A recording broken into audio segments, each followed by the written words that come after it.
از студияи марказии радио Озодӣ ман Шалои Гулхоҷа шуморо бо тозатарин хабарҳои Тоҷикистону ҷаҳон ошно мекунам. Имрӯз 25 сентябр аст ва ҳамроҳ мебинем ки дар дунё чӣ мегузарад. бенону об ва дар дашти беодам як автобуси ҳомили даҳо муҳоҷирони тоҷик дар Қазоқистон дар мондааст. ҳанӯз маълум нест ки кай ин мусофирбар ба роҳаш идома медиҳад. чанд грамм нону гӯшт тоҷикон дар як рӯз бояд чӣ бихӯранд? ҳукумат меъёрро муқаррар кард, аммо дар асл дастурхони сокинон чӣ дорад? дар ҳафта қариб ки 3 кило гӯшт мера. аз картошка мисол 3-4 кило пиёз меравад. ҳатто баъди суиқасд ба ҷон фарзонаи 26 сола мехоҳад бо шавҳараш зиндагӣ кунад, аммо на дар хонае ки худро оташ зада буд. خونه عبدال نبرا زندگی میکنم نه که دیگه برای خونه بگه ببرم و بو همه پین عذاب دیگه نه. ва акнун тафсири хабарҳо. Як автобусе ки аз Хуҷанд ба Новосибирски Русия мерафт бинобар вайрон шудани як шабонарӯз бо 40 мусофир дар даштҳои Қазоқистон дар мондааст. Мусофирон мегӯянд ҳарчанд ин автобус аз Қазоқистон аст, аммо миёнравҳо тоҷикон буданд ва ҳоло аз аҳволашон хабар намегиранд. миёни ин мусофирон занону кӯдакон низ ҳастанд. маконе ки дар он ҷо автобус вайрон шудааст фарсахҳо аз маҳалли зисти одамон дур аст. мусофирон аз оддитарин шароитҳои гигиенӣ маҳруманд. ҳоло мусофирон нигарон ки ду шабонарӯзи дигар дар ин дашти сард гӯшнаву ташна мемонанд. албатта вазъи ин шаҳрвандони Тоҷикистон риқатовар аст, аммо хабари дигаре ки дорем эҳтимолан ҳазорон муҳоҷири тоҷикеро ки дар Русия кору зиндагӣ доранд хушҳол мекунад. баъди чанд моҳи уфт дар бонкҳои Тоҷикистон қурби рубли русӣ дар баробари сомонӣ ва доллар баланд рафтааст. болоравии арзиши рубли русӣ дар оғози мавсими бозгашти муҳоҷирон ба ватан сурат мегирад. Моло Раҷаб ва Барод Юсуфӣ мавзӯъро идома медиҳанд. ҳафтаи равон бозори асъори Тоҷикистон шоҳиди тағйиротҳои чашмрас шуд. аз ҷумла қурби рубли русӣ дар як ҳафтаи ахир ба таври назаррас боло рафт. агар як ҳафтаи пеш 1000 рубли русӣ бо 134 сомонӣ иваз мешуд, пас имрӯз 25 сентябр он ба 140 сомонӣ иваз мешавад. боло рафтани қурби рубли русӣ пеш аз ҳама муҳоҷирон меҳнатӣ ва наздикони онҳоро хурсанд кардааст, чун мавсими бозгашти муҳоҷирон ҳам ба ватан акнун шурӯъ шуд. ҳарчанд мақомот сабаби болоравии қурби рубли русиро расман шарҳ надоданд, аммо бархи масъулони бонкҳо инро ба болоравии қимати нефт дар бозори ҷаҳонӣ рабт медиҳанд.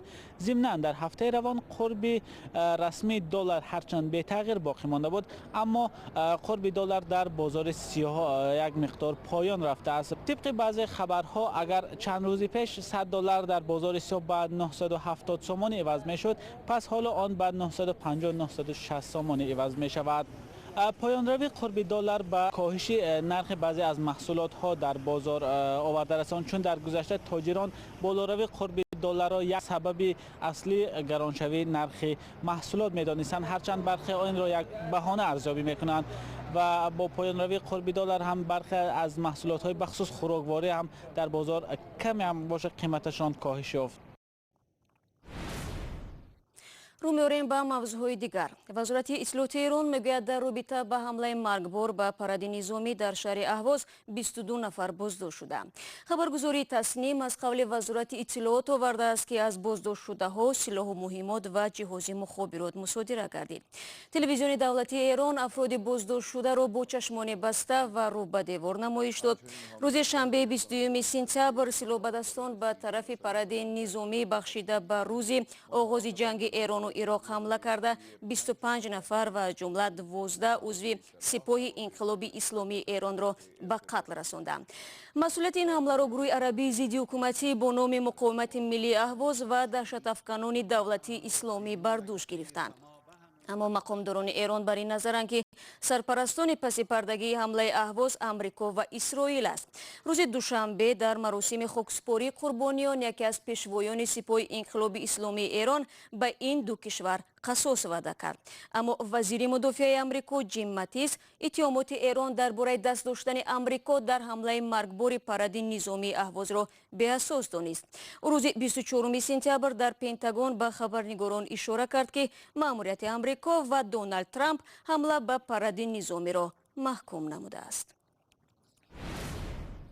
شما برنامه خبری رادیو آزادی رو تماشا دارید. والدین یک ساکن ناحیه ووسی از مقامات تاجیکستان میخواهند که در برگردانیدن نبیره خردسالشان از عراق مساعدت کند. هفته گذشته سفرگل نبی و مادر این کودک همراه با 8 زن تاجیک دیگر در شهر بغداد به حبس ابد محکوم شدند. از این زنها در عراق 24 کودک ماند. از این پیش مقامات تاجیک گفته بودند در صورت روزگی این زنها و درخواست پیوندانشان در تاجیکستان حکومت اطفال را به وطن برمیگرداند. عبدالله خردسال را پدر دایشی‌اش نوار گرفته است. الله اکبر ده. معنی این بازی را پدر و پسر به گونه خود میفهمند.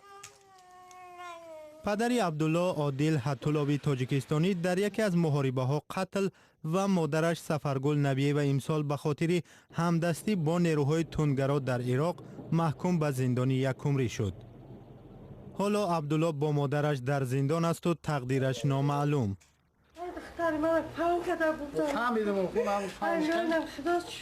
مادر سفرگل سال 2015 فرزندش را گم کرد. 3 ماه از توی عروسی نگذشته دامادش سفرگل را به بهانه روسیه برد و دیگر بیدرک شدند. اخیراً تلفن جای ترکیه 10 آگوست 3 ماه نامعلوم شد. پیش و میرن یا عروس بردگیه جاشون به سویازه چطوریه و تلفن میکرد 2 ماه مرالتر دواندن. سفروی چون از اقربای داماد نتوانست معلومات بگیرد به مقامات امنیتی مراجعت کرد. تصویرهای دختر و دامادش را به اینترپول داد. والدین دامادش میگفتند کجا بودن پسرشون رو نمیدونند. شما چند مرتبه با پسر یا کلینتون قطعی صحبت کرده؟ تلفنی؟ بعد از تماس آنها سفرهای فهمید تا این وقت کجا بودن فرزندش را پنهان میکردند. جدای سفر گفتم که جدای تقم دولت اسلامی دیگر تمام کردم. خودم دانشگاه دست حوالا اقرار کردم. همین پیام را سفرگل به والدینش فرستاد. حالا والدین سفرگل از مقامات میخواهند به قضیه زندانی شدن او در عراق دخالت کنند و عبدالله خردسال را به وطن به پیش بابا و بیبی برگردانند. مقامات عراق گفتند به شرط درخواست حکومت تاجیکستان این کار امکان پذیر است. برنامه خبری رو ادامه میدیم. 112 گرم گوشت، 405 گرم نان و 55 گرم شکر در روز. چنین است معیار اساسی غذاخوری که از سوی حکومت تاجیکستان مقرر شده است. با این رویخط در مجموع 11 نوع محصولات از جمله شیر و تخم، ماهی و میوه نیز داخل است که باید هر یک ساکن در روز آن را استعمال کند. معیار را معین کردند، اما آیا مردم شرایط خریداری این غذاهای توصیوی را دارند؟ همکاران ما از نسته شیوریم به همین سوال پاسخ جستند. معاش پست اما نرخ‌های بلند ساکنان تاجیکستان را وادار می‌نماید که بودجه خود را صرفه‌کارانه استفاده برند. بیشتر مردم محصولاتی را که به زودی ویران نمی‌شوند برای 1 ماه ذخیره می‌کنند و جای گوشت گاو و ماهی معمولاً مرغ می‌خرند. در هفته قریب که 3 کیلو گوشت میره. از کارتوشکا مثال 3-4 کیلو پیاز میره. با اینجا با خودمون بعضی چیزاش میبره. مثال مال داریم و زمین داریم کمک کار میکنیم بعضی چیزا از خودمون استفاده میشه استفاده میکنیم. امکانیت ندارم، تنها نمیدارم، پول نفقه کم است، من باز درس میدهم. مثال از چیزی قیمت‌تر گوشت کم میکنی کمتر میکنی. ای توخ چیزی قیمت‌تر. با مثال پیرونی قدیمی یکم چیزی در کوی ارد پرداشته پیشتر میگیریم. هفته 18 میگیریم 2 کیلو. 1.5 کیلو 2 کیلو. چند نفرین در اولا 3 نفریم. حکومت تاجیکستان معیار توصیوی استعمال محصولات اساسی غذایی را برای هر یک ساکن کشور معین کرده است. در این حجت نشان داده شده است که هر یک نفر باید برای سالم بودن کدام نوع محصولات را و چند گرم استفاده نماید.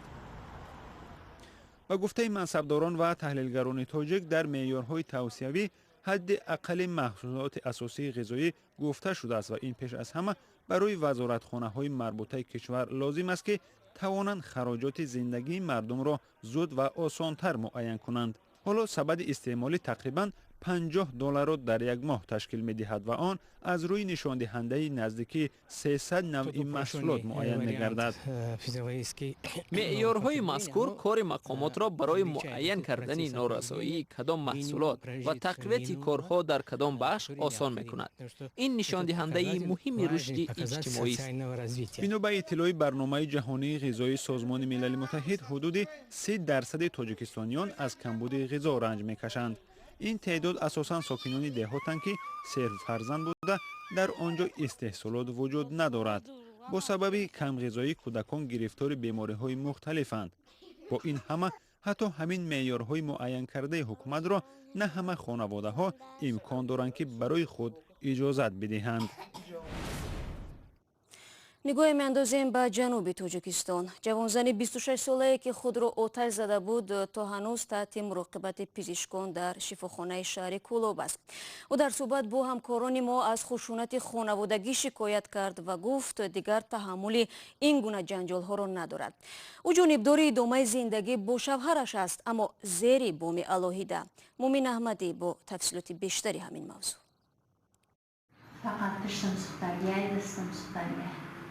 فرزانه غلامова ساکن دهه کوشانیان کولوب که 5 روز پیش قصد به جان کرد میگوید فشار خوشدامن و خواهر شوهرش او را به این حال آورد.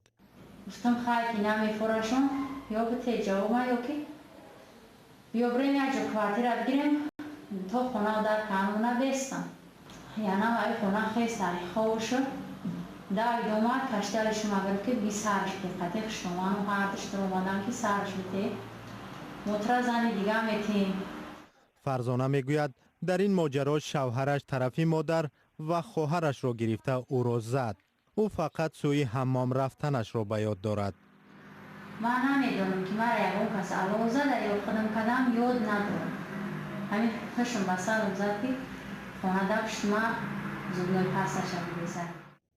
ایوب نمازعلی شوهر فرزانه گفته بود در تلفن همسرش رقم موبیلی یک روحانی را دید و جنجال کرد. این دروغ مثلا 20 سوم مثلا 150 سوم تلفن جمع کردم اینا گفت نکردم. رقم من نداشتم همانی یک پونده. این سبب برای 150 سوم تلفن شده بیاد. قبلا کلینی دیگر این خاندان می گفت پیش از آتش گرفتن بدن فرزانه مناقشه سری گم شدن گردنبند طلایی خوشدامنش بود. نه چند روز پیش هم زنجیرش خالم 20 گرمه داشت گم که خود هر دم نخسم دو قسم خورده پرچه خونم نیافتمش طلا گم شد چه میگه ایتای خواب میروش. فرزانه نمیخواهد عائله‌اش ویران شود، اما به خانه خوشدامن نیز برگشتنی نیست. اگر خونه و درم بکنه و خونه عدل نبروه زندگی میکنم. نه که دیگه برا و خونه بگه ببرم و بو هم بپینه ازو دیگه نه. فرزانه صاحب دخترچه 3 ساله بوده حالا حامله دار است. میگوید اذیت روانی بالاخره به جسمش هم آسیب رساند. و بانک جهانی به تاجیکستان توصیه داده است که برای حل مشکل افزایش اهالی دسترسی به مواد ضد حمل را بیشتر کند. بانک جهانی در گزارش تازه‌اش نوشته است افزایش با سرعت اهالی مانع کاهش فقر در جمهوری می شود. چون به گفته کارشناسان همین بانک سرچشمه درآمد بسیاری از خانواده‌ها در تاجیکستان محدود است و عائله بزرگ برایشان سرباری می شود. بانک جهانی توصیه داده است حکومت را ضرور است از راه پیشگیری نیکوهای برمحل و گسترش مواد پیشگیری کننده حمل افزایش اهالی را به تنظیم درآورد. به گفته کارشناسان بانک جهانی عین زمان شماره خیلی کمی از زنهای قابل تولد از مواد ضد حمل استفاده می کنند. با امید خبرهای خوب و در تلاش رسیدن به بهترین آرزوها برنامه امروز خبری را به پایان میرسانیم. با سپاس به همه آنها که در این 15 دقیقه ما را همراهی میکنند. شما را فردا صبح با خبرهای تازه منتظر میشویم. نخست نوید بامدادی تقدیمتان میگردد که تازه ترین خبرها را در بر میگیرد. تا آن زمان خدا نگهدار هر یک شما عزیزان باشید.